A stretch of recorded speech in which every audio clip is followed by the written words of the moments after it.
Assalamualaikum warahmatullahi wabarakatuh. Alhamdulillah ananda sekalian, bertemu lagi bersama Ibu pastinya di mata pelajaran Al-Quran Hadis di kelas 10 pada semester ke-1.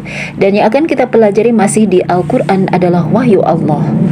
Pada pertemuan yang lalu kita telah bahas tentang pengertian Al-Quran secara etimologi dan pengertian Al-Quran secara terminologi, di mana masing-masing ananda sekalian ada beberapa pendapat yang pada akhirnya kita dapat mengambil kesimpulan dari definisi tersebut. Bahwasannya ananda sekalian dapat disimpulkan beberapa unsur dalam pengertian Al-Quran. Al-Quran adalah firman atau kalam Allah. Yang kedua, Al-Quran terdiri dari lafaz yang berbahasa Arab. Kemudian Al-Quran diturunkan kepada Nabi Muhammad SAW. Al-Quran merupakan kitab Allah yang mengandung mukjizat bagi Nabi Muhammad yang diturunkan melalui malaikat Jibril. Kemudian Al-Quran disampaikan dengan cara mutawatir. Al-Quran merupakan bacaan mulia dan ketika membacanya adalah menjadi ibadah, dan Al-Quran senantiasa ditulis dalam mushaf-mushaf, diawali dengan surat Al-Fatihah dan diakhiri dengan surat An-Nas. Al-Quran sebagai kitabullah memiliki banyak nama ananda sekalian. Salah satunya dalam kitab Al-Itqan karya Imam Suyuti menyebutkan bahwa Al-Quran memiliki 55 nama. Namun ada pendapat lain yang sama disampaikan oleh Az-Zarkasi. Nah, pendapat lain menyatakan ada 78 nama.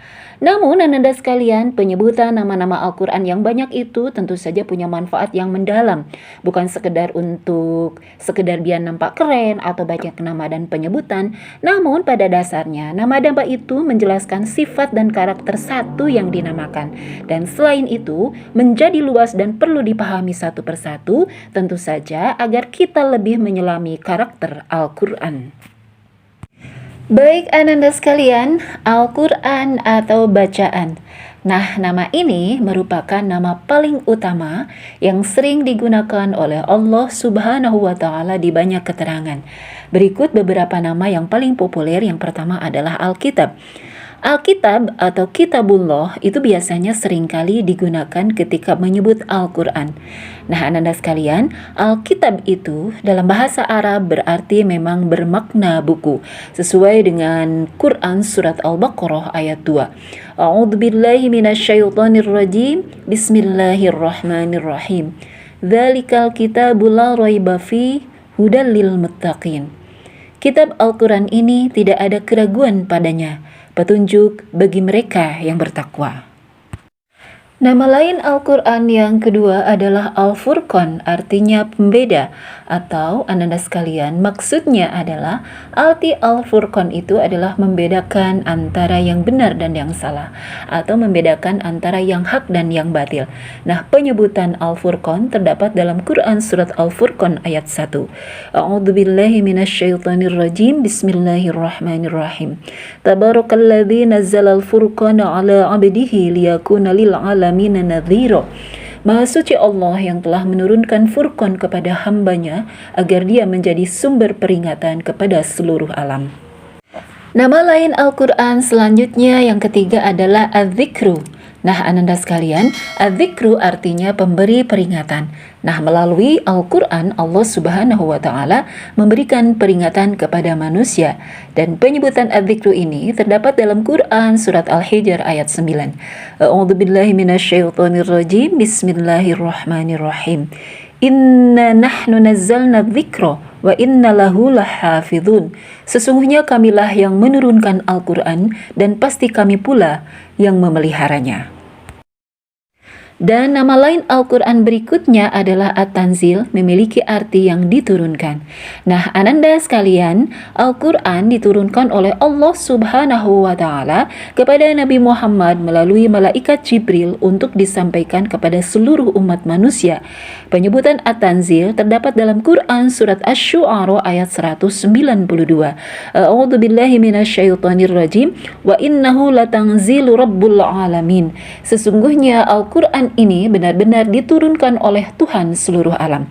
Demikian ananda sekalian nama-nama lain Al-Quran, dan nama lain berikutnya tentu saja yang cukup banyak itu lebih merupakan kepada keterangan sifat, fungsi dan indikator Al-Quran.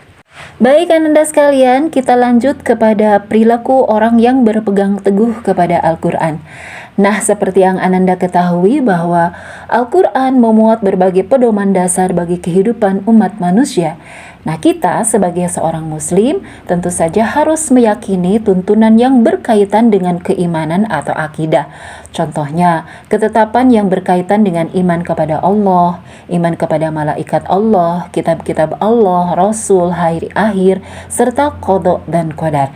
Nah, adapun perilaku orang yang selalu berpegang teguh kepada Al-Quran diantaranya yang pertama adalah sebagai seorang muslim yang berpegang teguh kepada Al-Quran, tentu kita harus memiliki budi pekerti yang luhur karena Al-Quran berisikan tuntunan yang berkaitan dengan akhlak, yaitu ajaran agar orang muslim memiliki budi pekerti yang baik dalam etika kehidupan.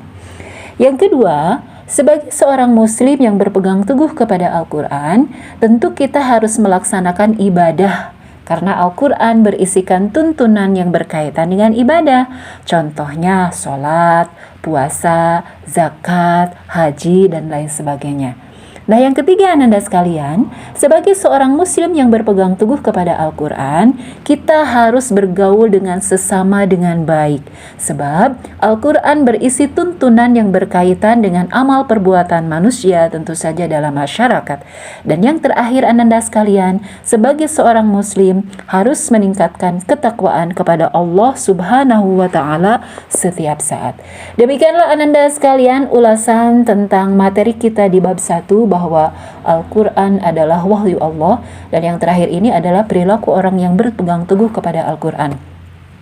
Tentu saja mudah-mudahan kita selalu berpegang teguh kepada Al-Quran serta selalu menjadikan Al-Quran sebagai pedoman hidup. Amin, amin, Allahumma amin, ya Rabbal Alamin. Demikian materi kita kali ini, dan jangan lupa tugas-tugasnya Ibu tunggu via email. Billahi taufiq wal hidayah. Wassalamualaikum warahmatullahi wabarakatuh.